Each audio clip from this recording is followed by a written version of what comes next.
Returning home after a month of traveling should be a relief. One of those moments when you step on your own 2 feet, take a deep breath and think, nothing like home. But in my case, all I could think was, what the fuck is this? Where my 15 acres of open land used to be, there was now a cemetery. And it wasn't just a bunch of shallow graves. There were neat rows of brand-new headstones, a wrought iron entrance with a fancy name, and even a small memorial in honor of loved ones resting in peace. I never sold my property, never signed anything over, and, as far as I knew, my farm still belonged exclusively to me. But apparently, while I was away, someone decided that my land was the perfect place to open the afterlife branch. And that someone?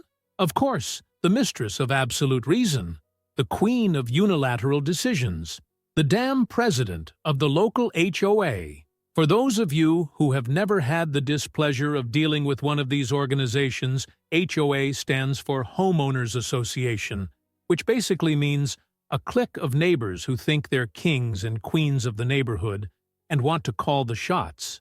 But not even in my worst nightmares did I imagine that someone would be bold enough to turn my farm into a community cemetery without my permission. I stood there, feeling the heat of the sun on my back as I tried to process the absurd scene before me. A few families were gathered at one of the nearby graves, laying flowers and holding candles. In the background, an employee dressed in a black uniform was shoveling dirt, finishing what looked like a new grave. The most beautiful detail? There was a gold plaque at the entrance to the plot that read, Serene Valley Memorial Cemetery, a place of peace and respect. I don't know if it was lack of sleep, anger, or simply the sheer stupidity of the situation, but I started to laugh. Not a discreet giggle, but genuine laughter. The kind of laughter that comes from the soul when you realize that humanity has completely lost its mind. And then, as if the universe wanted to make my afternoon worse, here she came. Walking with the arrogance of someone who thinks she's the ruler of an empire, she appeared out of nowhere with the same forced smile as always. Ah, I'm so glad you're back. I hope you enjoyed our little surprise. I wanted to ask her if she had bumped her head recently, but I just stared at her, waiting for a minimally plausible explanation. We at the HOA decided that your property was, how can I put it, underutilized. And since there was a great need for a cemetery in the area, we thought it would be the perfect choice. She said it with such confidence that for a second, I thought maybe the problem was with me. Maybe I was the crazy one here. Maybe turning private land into community cemeteries without permission was the new trend in modern urbanism. But then I remembered that this was the same woman who, months ago, tried to fine me because my fence was 2 centimeters higher than allowed. You can't be serious. Oh, but I am. And the community is loving it. All the spaces have already been sold. The families are very happy to have such a beautiful place for their loved ones. Ah, so that was it. Money. She had found a way to make a profit. And of course, she didn't give a damn that the land wasn't hers. I crossed my arms and looked around. Tombstones everywhere. A makeshift chapel in what used to be my chicken coop, and even a newly cleared parking lot where my old barn used to be. This wasn't a bureaucratic error. This was a well-planned scheme. You turned me into the owner of a cemetery against my will? She laughed, as if I was exaggerating. Technically, the land is still in your name. But look on the bright side. Now you have a guaranteed place to stay when you need it. Yes, of course, because everyone dreams of coming home after the vacations and discovering that they now own a clandestine cemetery. I took a deep breath and wiped my hands across my face. If I were any other ordinary citizen, I might have been on the verge of a nervous breakdown. But the problem for this woman was just that. I wasn't just any ordinary citizen. Before I retired, I worked for the CIA. I spent a good part of my life dealing with corrupt politicians, coup d'etat, and people who thought they were on top of the world, until I decided otherwise. If she thought she could pull the wool over my eyes and get away with it, she was about to learn the hard way that she had chosen the wrong target. Without saying anything else, I just smiled. I see. Her expression wavered for a second. Perhaps she realized that I wasn't shouting, threatening, or calling lawyers. Number I was calm. And calm people, when they should be exploding with rage, are scary. She had no idea what was coming. If there's one thing I learned in the CIA, it's that patience is as powerful a weapon as any pistol. You never attack head-on. You never show your cards first. And, above all, you never make a fuss until you're sure the enemy is surrounded. And that's what that woman was to me now. A target. I entered my house, which was luckily intact, probably because a bunch of mourners didn't need to enter the residence of the cemetery owner to mourn their dead, and went straight to my office. My instincts were right. On the table, a pile of letters from the HOA, all with an arrogant and legally dubious tone. Congratulations on your collaboration with the community. We're happy to see that your property is being used for the greater good. We look forward to your monthly contribution to the upkeep of the cemetery. The last one made my blood boil. Monthly contribution? These bastards screwed me over and still wanted me to pay for the upkeep of the crime? I took a deep breath.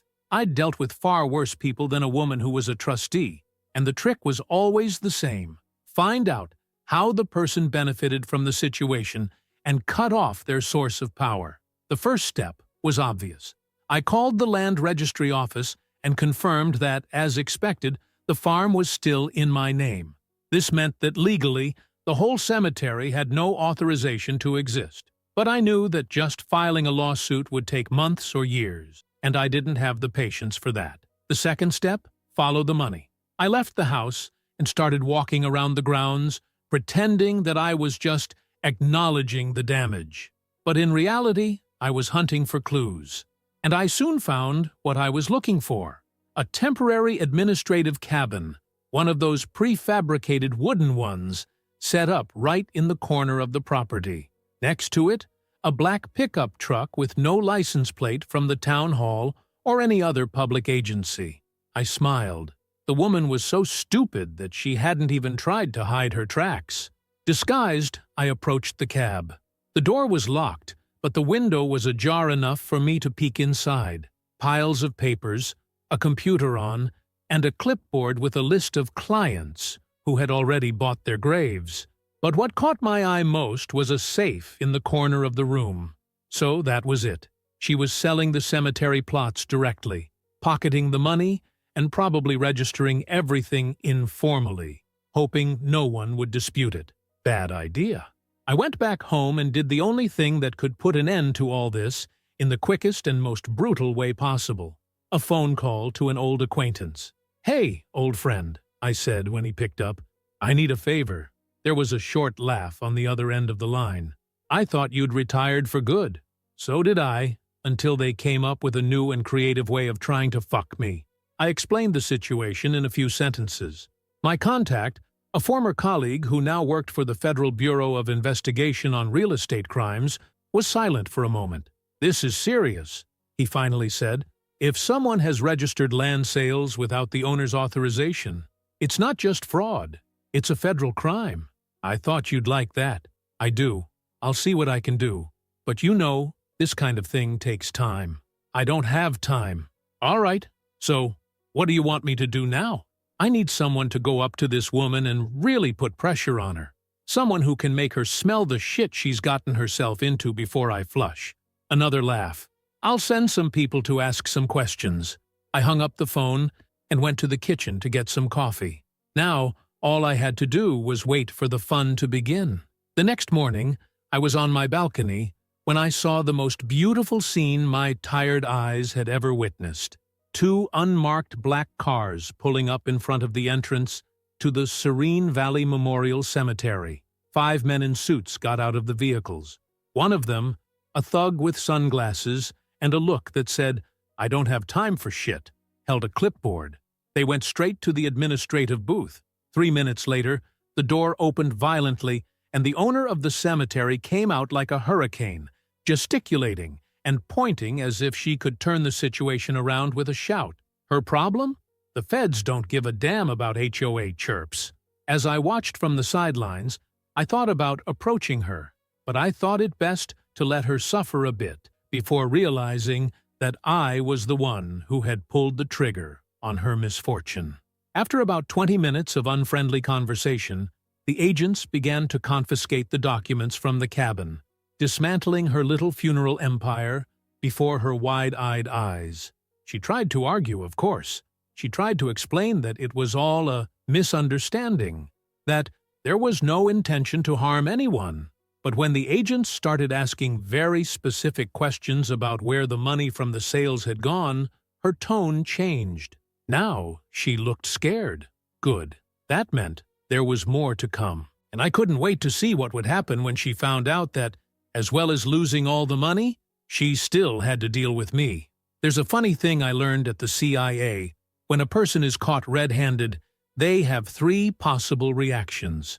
The first is to deny everything, as if it were possible to convince someone that they didn't see what they saw.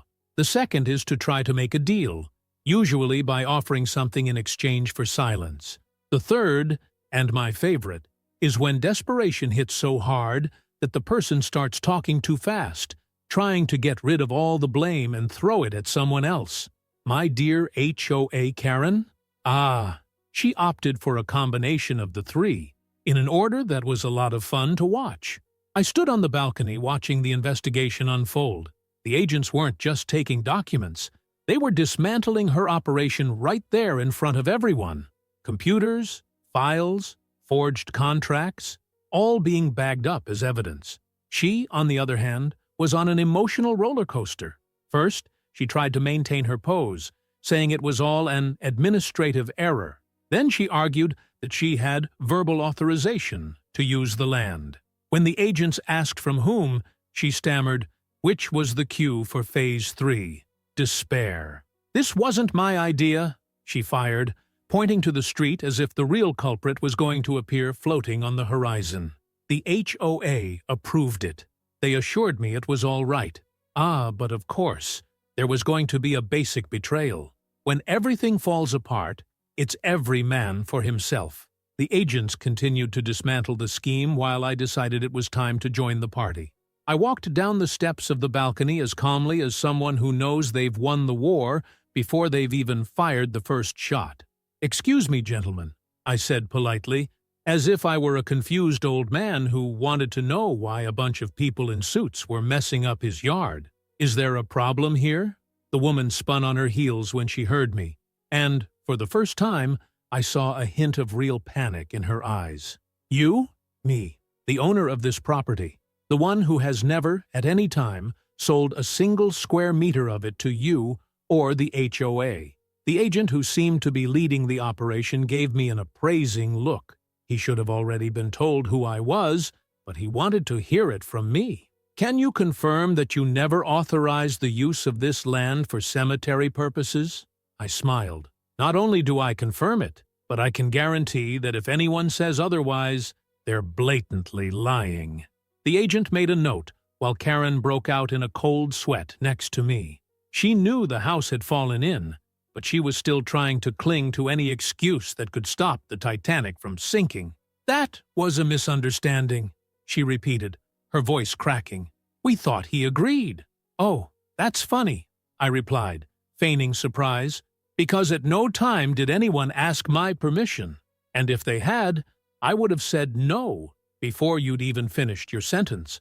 She opened her mouth to argue, but the agent cut her off with a wonderful sentence. "Miss, we've already gathered enough evidence to open a formal case of real estate fraud. I suggest you call a lawyer." Her expression went from panic to denial. "Wait, this can't be happening? I did this for the good of the community." The agent raised an eyebrow. "The good of the community? Or the good of your bank account?" Her mouth opened and closed like a fish out of water. I, on the other hand, was enjoying every second of this scene. Speaking of which," I continued, enjoying the moment, "I'd love to know where all the money you pocketed selling land that wasn't yours went." The agent turned to her, clearly interested in the answer. "Good question. According to the bank records we've just accessed, the money raised from the sales didn't go to a community fund, nor to improvements in the neighborhood. It went into a private account. Karen remained motionless. It was at that exact moment that she realized there was no way out. That couldn't be right.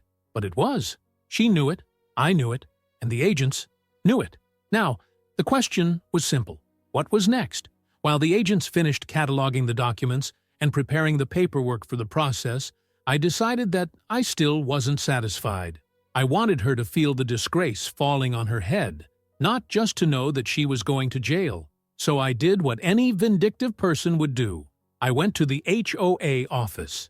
Yes, that same office where a bunch of old ladies met every week to decide the color of the fences and fine anyone who let their lawn grow half an inch longer than allowed. I opened the door and walked in as if I were a satisfied customer ready to pay his monthly bill. But what I really wanted was to see the chaos. And man, chaos was installed. There were at least 5 committee members gathered around a laptop, all looking much less arrogant than usual. When they saw me, they froze. I smiled that I-know-it-all smile, you little shits. Ah, I'm so glad you're all here. I wanted to have a quick chat about the new community cemetery you've decided to open on my property without my permission. Silence. The woman who was normally the HOA's second-in-command tried to pull herself together first. Well, there was a bit of a misunderstanding. Oh, right. Small, like a hurricane in the middle of the dining room. One of the men snorted. Look, we didn't mean to cause any trouble. I crossed my arms. Because I'd say that when someone decides to sell land that isn't theirs and pocket the money, the intention is pretty clear. The nervous looks they exchanged were a delight to watch. The icing on the cake came when one of the federal agents came through the door behind me and announced, "We need everyone to hand over any documents relating to the HOA's finances. We also recommend that you contact your attorneys." Absolute silence. I just stood there, savoring the moment. I could have put an end to all this with a simple lawsuit, but where was the fun in that? These people had spent years tormenting residents, thinking they were above everyone and everything. Now, they were about to find out that playing with other people's property can be very, very expensive. The HOA was dead. Now, all that remained was to see who would be buried with it. Nothing brings more joy to a man's heart than watching his enemies being crushed by the weight of their own bad choices. And my God, how delicious it was to watch that damn HOA crumble like a house of cards on a hurricane day. The federal agents were in full operation, confiscating files, interrupting meetings, and asking questions that made the committee members so nervous they were sweating like pigs in the Texas summer. I could have just sat back and enjoyed the spectacle, but there was still one last layer of humiliation to add to the mess. Karen still thought she could get out of it somehow. She had been pulled into the deep end, and instead of accepting defeat, was floundering around like a fish out of water, trying to convince the agents that it was all just a big misunderstanding. I swear, I just wanted to help the community. This was an administrative error, a simple accounting error. The agent questioning her gave her a cold, disinterested look. An administrative error that earned you almost $500,000 in private accounts and suspicious deposits? It was then that the panic became more real on her face. What? That can't be right. Oh, but it is. And look at this funny thing, continued the agent, crossing his arms. Some of the deposits we found came from people who bought the burial plots. And guess what? Some of those families are saying they paid cash. Karen turned pale. If there's one thing the government hates more than anything, it's people playing banker without paying taxes, and cash being moved around off the books. Ah, that was the kind of thing that made federal agents salivate. She knew she was screwed. I knew she was screwed. And that was exactly why I decided that this was the perfect moment to drive the last stake through this woman's chest. I approached slowly, still feigning that expression of a nice, peaceful gentleman, and spoke casually. "Oh, I forgot to tell you." I called some of the families who had bought the graves and explained the situation. Karen stared at me with a mixture of confusion and sheer terror. What? What did you do?" "Well, I sighed theatrically. Let's just say that people weren't very happy to discover that they'd spent thousands of dollars on illegal graves and that their loved ones were buried in a plot of land that was never authorized for the purpose. Her eyes were wide. You didn't. Oh, I did. And guess what? There's a group of lawyers now helping these families file a class action lawsuit against you and the HOA. Now she looked like she was going to throw up. No! Oh, yes. And you know what's even better? The state is also considering whether to file criminal charges for misappropriation of land. This means that, in addition to fines and imprisonment, you could end up owing so much money that you'll even have to sell your car to pay the lawyer's fees.